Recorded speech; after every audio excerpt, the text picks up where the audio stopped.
Welcome to The Whole Story. I'm Anderson Cooper in Tel Aviv. As we've seen this weekend, Israel's war against Hamas has entered a new phase. What that means for the more than 200 people held hostage in Gaza is unclear. Most of those hostages were taken on October 7th from Israeli communities or kibbutzim close to the Gaza border. On a kibbutz called Nir Oz, it's estimated a quarter of the 400 or so people who lived there were either killed or captured. The whole story of what happened at Nir Oz is only now really coming to light.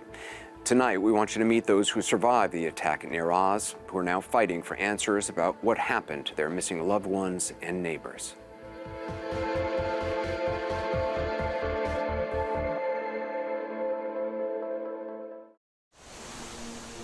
This was the Nir Oz kibbutz before October 7th.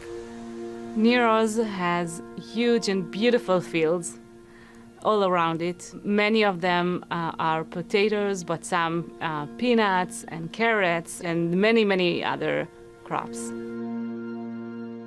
It's like you walk without shoes, with your dogs. It's one of the places that you could still come and hear the birds singing. It's paradise. It was a tightly knit community of some 400 men, women, and children. It's like a big family. The community of the kibbutz is very close. It's a special place, Nir Oz. Sharon Lifshitz grew up in Nir Oz, just a mile and a half from Gaza. Kibbutz was a socialist utopia, if you wish. I always try to explain to people that we were brought up in a utopia, and in many ways it was wonderful. Her parents, Yocheved and Oded Lifshitz, were peace activists who helped found the kibbutz in the 1950s. It was built by a lot of people that came from cities that already grew up in Israel. They were not Holocaust survivors. So it had a kind of a lighter atmosphere, I think, than many other places. What brought them together is they believe in human rights, they believe in peace, and they believe that everybody, on all nations, on all religions, deserve to live in peace. Noam Perry's parents were among the founders as well. Members of the kibbutz each have their own job and way of life, but they gather a lot for joint meals and holidays and other occasions, and they have this community both for taking together decisions and celebrating holidays. On October 7th, the kibbutz had just finished celebrating the last day of a religious holiday. At dawn, as the security cameras show, there was no sign of danger. 6 o'clock in the morning, everything looks rather normal. You know, most of the people are sleeping.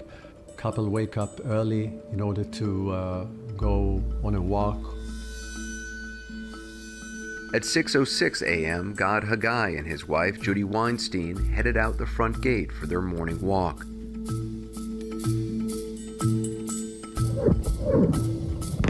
Around 6:30, they recorded this video showing in the distance rockets firing from Gaza. A red alert was called immediately.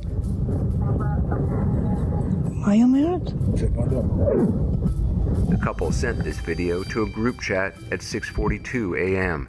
They haven't been heard from since. I could hear the red colors.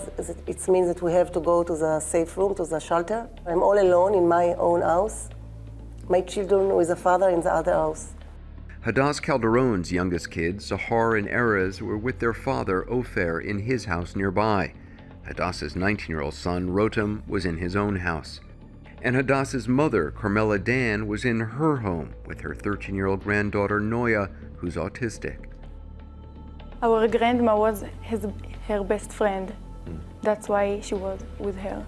That's Hadass's oldest daughter, Gaia, who lives in Tel Aviv. When everything is happening, I talked to my mom, my dad, my sister, my grandma. By 6:49 a.m., Hamas gunmen were at the front gate. A security camera shows bullets hitting an empty guardhouse.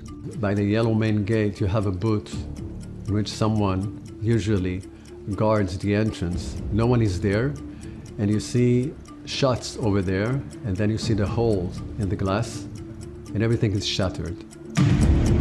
Seconds later, gunmen entered the kibbutz. Others from Gaza, besides Hamas gunmen, also appeared. Men and some young people wanting to be part of the attack or just witness it up close.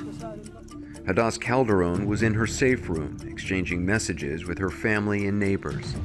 Even one girl, she tell me, I have a picture that my mom is on the floor with blood, and a terrorist is with a gun just behind her. That's Bracha Levinson. Yes, you know that. Her daughter, she called me, she asked me, do you know about that? Is it a fake picture? Is it true? It was true. 74-year-old Bracha Levinson, adored by generations of kids she helped raise on the kibbutz, was among the first to be murdered. This is Bracha Levinson's home. It's completely torched. We know the gunmen broke in and killed her here. They murdered her. They gained access to her Facebook account, and they posted a live image of her lying on the ground in a pool of blood, surrounded by armed men. They wanted her friends and family to see. Groups of gunmen went house to house, block by block, capturing some, killing others.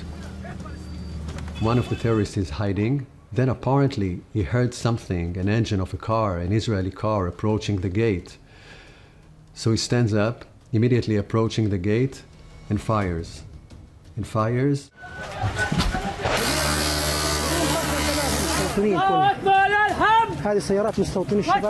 Our kibbutz had a pogrom.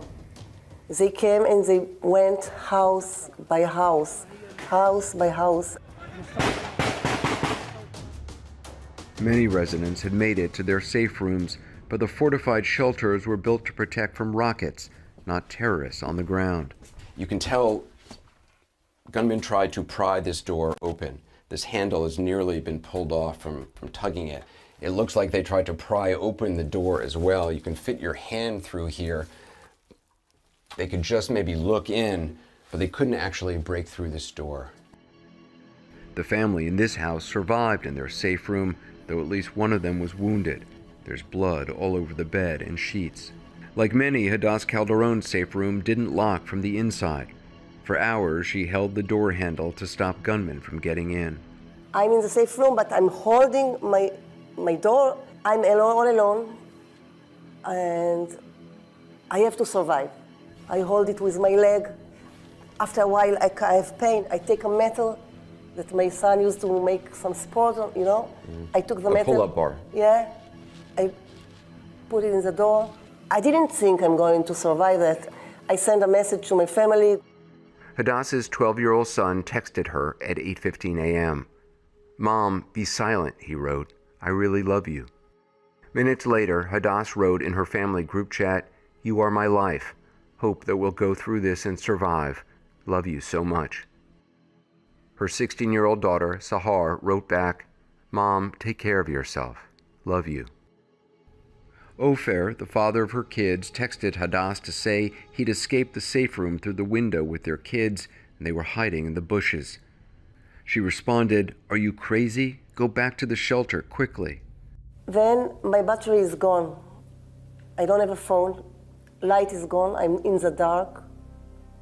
No water, no food, no nothing. Just me and God and the terrorists. 8 hours. From 6:30 in the morning till 3 o'clock afternoon. Her daughter, Gaia, in Tel Aviv, cut off from her family, started to scroll through social media, where Hamas was now posting horrific images. It was so hard, but I knew I had to do it. So I was trying to find something, and then I saw Erez.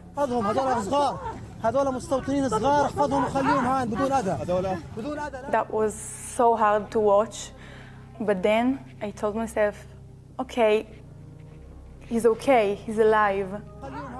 Gaia and her family want people to know what happened to Erez. This video shows him being dragged away by gunmen, one of whom appears to have blood on his hand. We geolocated where the video was shot. This is the last known location of Erez Calderon. He was kidnapped by Hamas gunmen and he was videotaped as they were dragging him away in this direction. This is the fence to the kibbutz, and Gaza is only about 1.5 miles away. Erez and Sar, I miss them so much, that's what I can tell you. מקווים. Erez is small, he's 12 years old. He never been so far for so many days, so far from me, even in normal condition. Erez is very, very funny guy. He make everybody laugh around him. We always sit together and we laugh. He's small, but he have a huge humor. Mm-hmm. And he loved to ride horses. He loved to ride bike, mountain bike. He loved to play, football, ping pong. Erz's dad, Ofer, has not appeared in any videos, nor has his sister, Sahar. Hadass and Gaia believe they're being held hostage in Gaza. She loved to draw. I can show you something we did. That's her. That's hers? Yeah. It's just the beginning. I can hear them all the time in my ear. I hear them, Mom, save me. Save me, come to pick me. I miss you.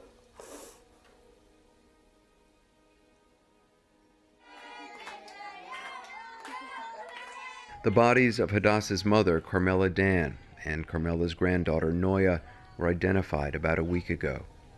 They were among the more than 24 residents of Nir Oz known to have been murdered during the attack. You want to tell me about your grandma? The best grandma in the world. Mm-hmm. I used to sit with her for hours and just talk to her about my problem. She was good to talk to. Yes. She always wanted to know about everything that's going on.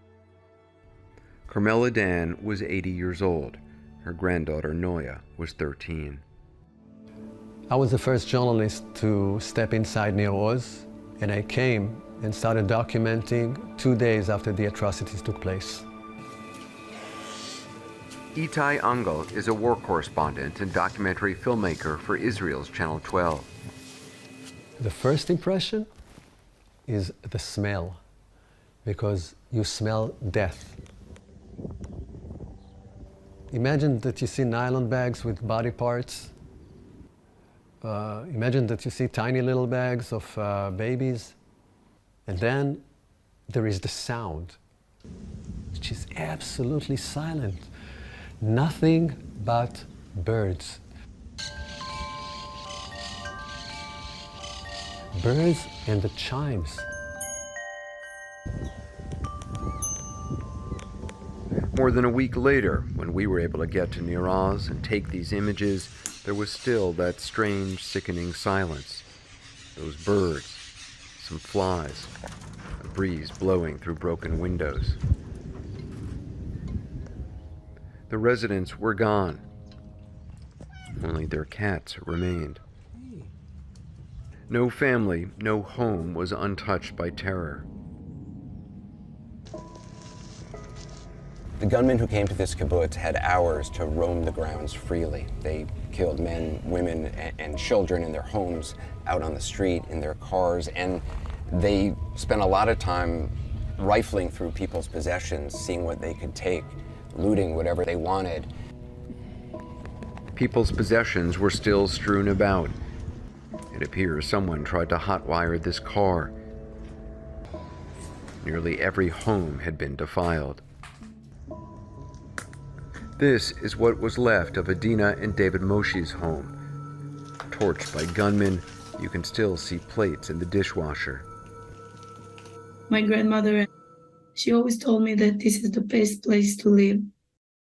Adina's granddaughter, Anat, says the couple had lived in Nir Oz for more than 50 years. I grew up in that house. Spent there every joyful family moment. It's all burned down. Anat recorded this video when she went back to her grandparents' house. She knew what to expect, but still it was overwhelming.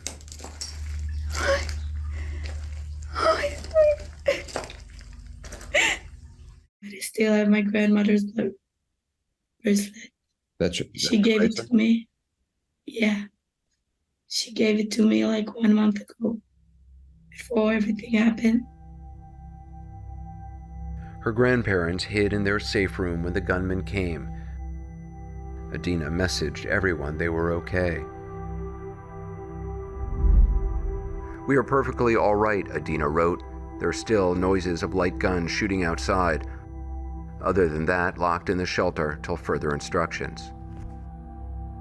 My grandmother was a very, very strong. She didn't want us to be panicked. Later on, was worried about you in that moment. yeah, she's this kind of woman. She always take care of us. Later on, we found her phone inside the shelter. Anat says David Moshe was shot through the door of their safe room. 3 bullet holes are visible. His dried blood is all over the floor. This is where he died, crouching, holding onto the door handle. At 9:44 a.m., Adina sent her last message. She wrote that her husband was gravely wounded and gunmen were still trying to enter the shelter. The door handle David held onto is still on the floor. Gunmen took Adina through the safe room window. By midday, this video appeared online. I recognized her immediately. That's Adina between 2 gunmen on a motorbike in Gaza. Did you see Adina? She's with a red shirt, and they took her. When I was young, she used to call me and give me candies always. She was like, come, come, come, come. I will give you some candies. And she was so sweet. Adina was one of the people who, when we were in the elementary school, she was the one that were taking care of us. And still as a grown-up, when I would come to visit the kibbutz, she always give me a hug and ask, how am I? And she's happy to see my kids grow. David Moshe was buried in Nir Oz a week and a half after the attack.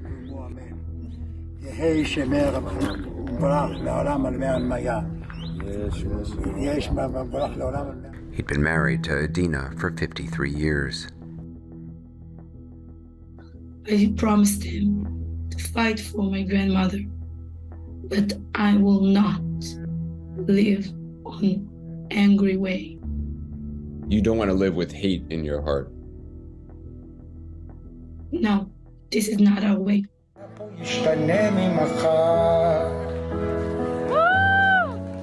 At his funeral, Anat played this video from a celebration in Nir Oz earlier this year. That's David singing. Then, one by one, other members of the kibbutz join in.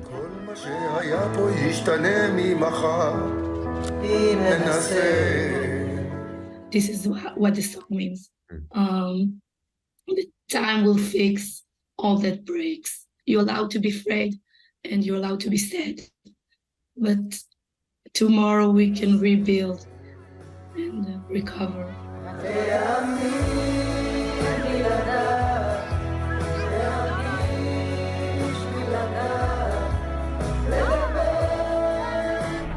It is 3 a.m. here in Israel, the early hours of freedom for an American mother and daughter held hostage for nearly 2 weeks by Hamas. Judith and Natalie Renan were the first hostages to be released from captivity. The 2 Americans were visiting Judith's mother, Natalie's grandmother, at a kibbutz called Nahal Oz, about 18 miles north of Nir Oz, when they were kidnapped. How are Judith and Natalie doing? Judith and Natalie, they're doing okay. They're taking their time to heal and to process what they've been through, what the entire family and the entire nation has been through. While Judith and Natalie made it out, their cousin Ayelet believes 9 more of their family members are still being held hostage. We have a 3-year-old and an 8-year-old brother and sister, Yahel and Naveh.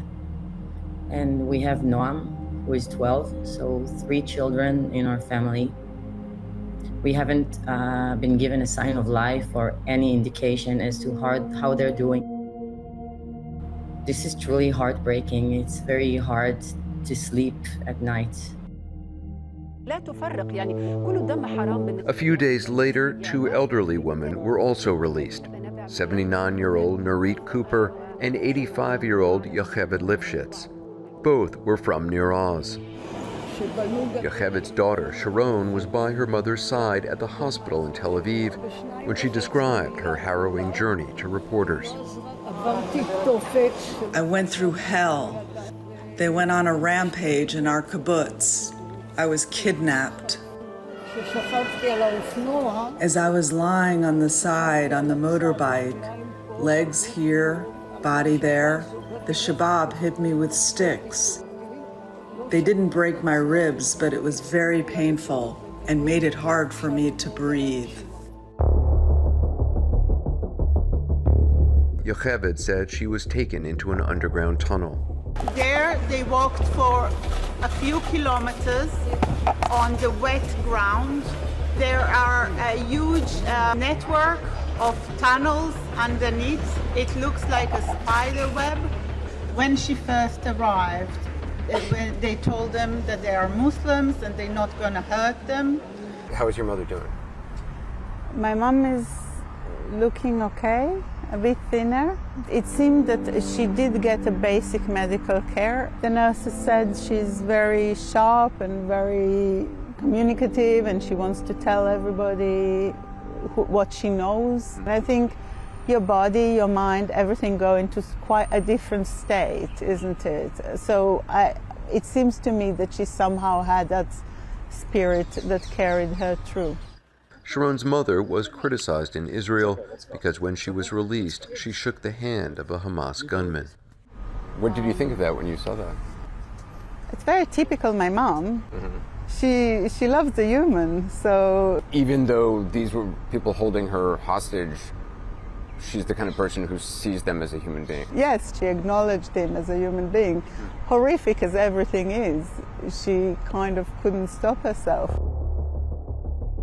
Sharon's father, 83-year-old Oded Lifshitz, is still missing. They believe he's being held hostage. My father and mother got separated early on. My father, it seems, was injured, and we don't know more about him. So we're still in the dark. You know, my mom is back, and that's a ray of light, an amazing, beautiful, bright ray of light, but there's a lot of darkness. You've been to the kibbutz, you've seen what we're facing. People are going for funerals every day. I'm sitting here talking to you, not just to rejoice about my mom's return, wonderful as it is, but to remind everyone that we are still in the situation, that there's over 200 people missing, and that we want them back.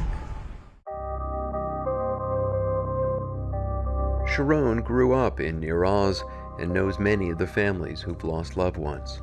Were you shocked by the scale, the brutality?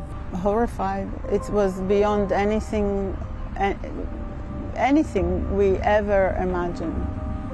And the army did not come for 7-8 hours. This is exactly what Israel was built for, isn't it? To protect the Jewish people. It totally failed in that this time.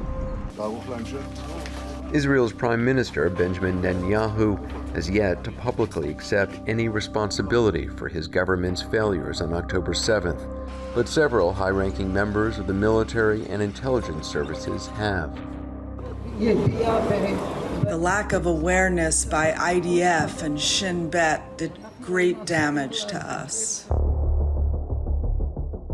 These people in Nir Oz are what we call the salt of the earth, and they were betrayed by the state. The people of the kibbutz smuggled me inside. The army prevented people from coming, filming, and documenting it. בצה"ל, אלוהים צה"ל, איפה הייתם? קראנו, זעקנו, תקראי לצה"ל, תקראי לצה"ל, תקראי לצה"ל, תקראי לצה"ל, וואלק. לא היה, אף אחד לא ענה.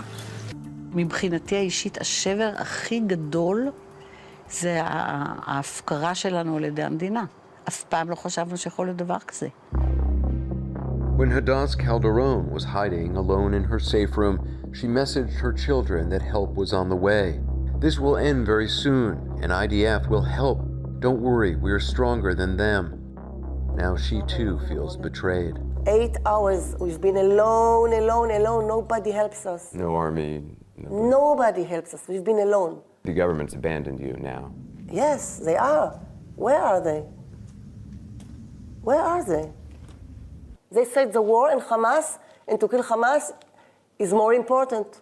You can't make war on expense of children and babies and old sick people. How do you get through each day? When I start to think about it, I'm crushed. If I crushed, how can I save them?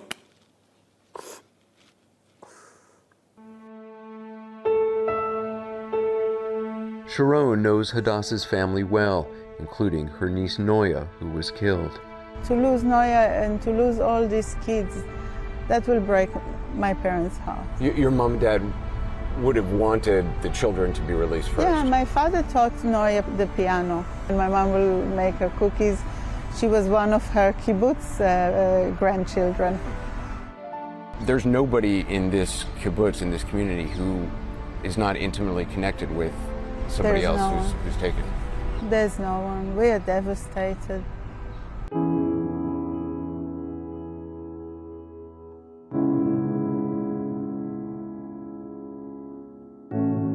How do we come out of this trauma?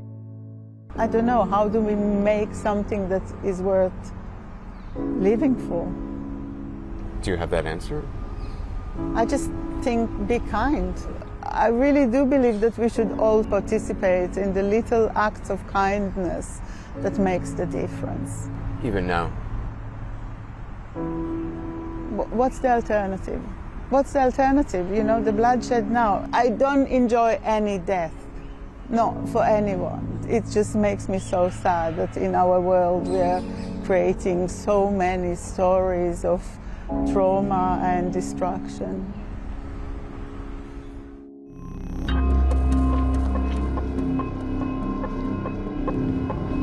We are in a nightmare.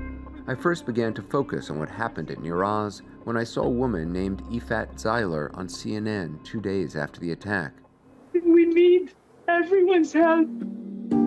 She was speaking about her cousin Shiri Bibas and Shiri's 2 children, a 4-year-old boy named Ariel and a 9-month-old boy, Kafir, whose kidnapping from Nir Oz was recorded and posted online. We need everyone to help us, please. Shiri's children were so young, and her cousin's pain was so raw. The day after this interview aired, I met with Ifat in Tel Aviv. What do you want people to know about your cousin? She's a peaceful girl. She's a woman. She's amazing. She's beloved by everyone. She's an incredible mother. Shiri's parents, Margit and Yossi Silberman, were also missing, as was her husband, Yarden. He was texting his family while the terrorists entered their home. Yarden told his sister, "It feels like the end. I'm scared to death." They're with automatic weapons. His sister is telling him to be quiet. He's telling her, we're trying. They lost contact around 10 a.m., and not long after, this video was posted online. That's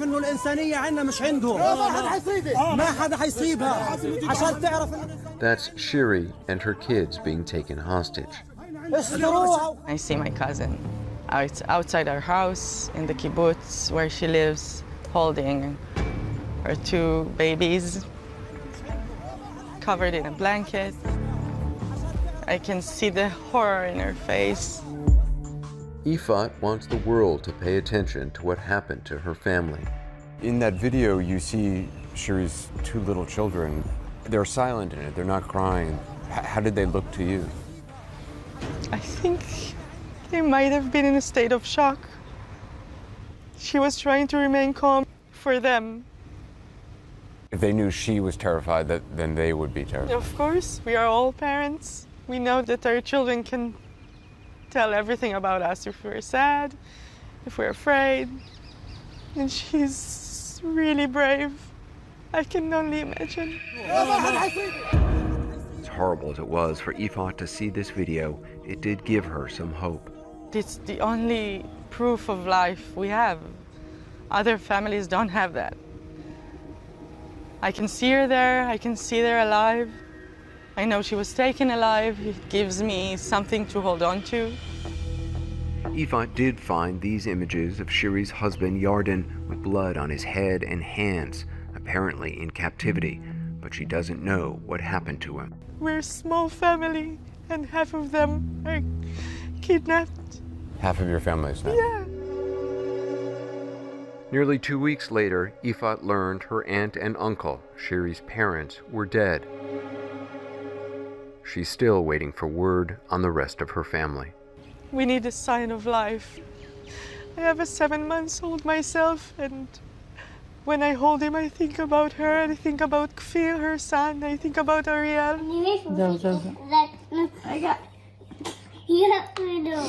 I want to know that they are being fed, if their diaper was changed, if Kfir got his formula, his bottle, something to eat. This is the only thing that I can do. This is the only thing that helps me be sane right now. Is sitting here with you and talking to reporters and showing their faces and telling their story.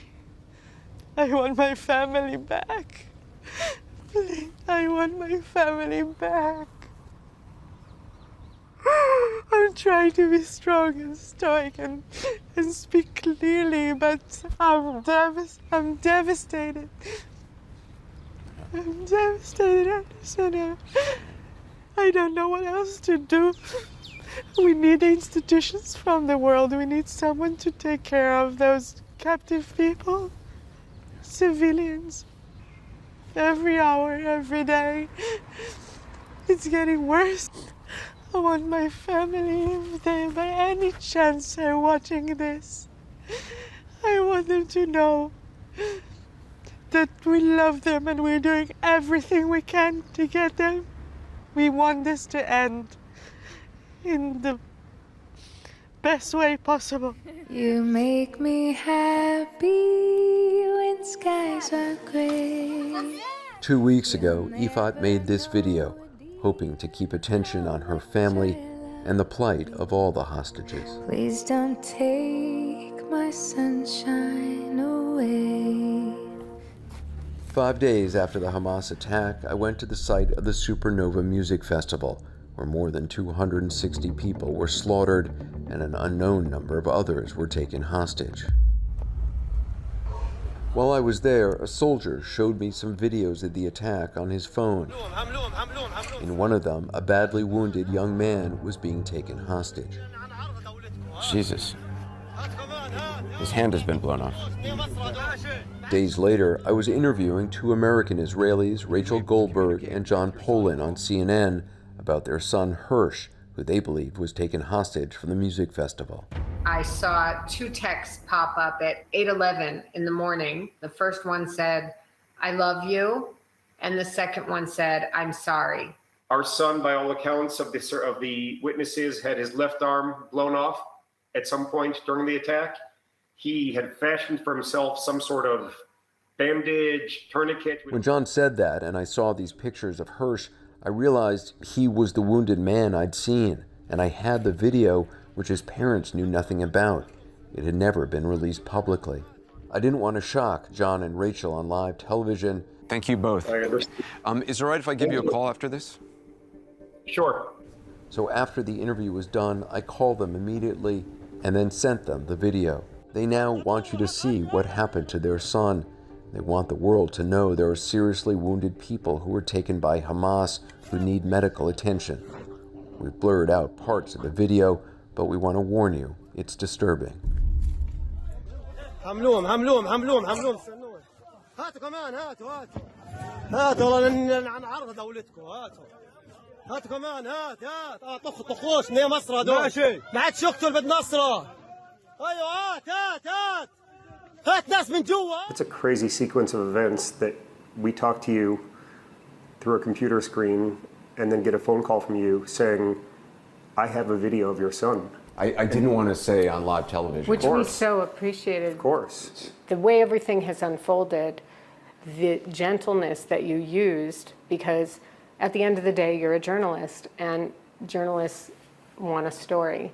And that could have been dealt with in many other ways that were not kind and gentle. They also say the video has given them hope their son is alive. Seeing that video in general gave us a dose of optimism. And as horrible as it is as a parent to see your kid under gunpoint being pushed with one arm, he's a lefty and his left arm was blown off, pulling himself with his one weak hand onto the truck with that kind of composure gave me a real dose of strength that he's handling a horrible situation and he's doing it with composure.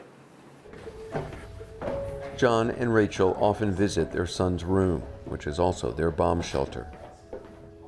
This is Hersh's room? This is Hersh's room. You can feel him here close. His globe, his books and mementos, it's all just as he left them.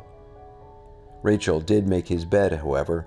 She wants it ready for when he returns.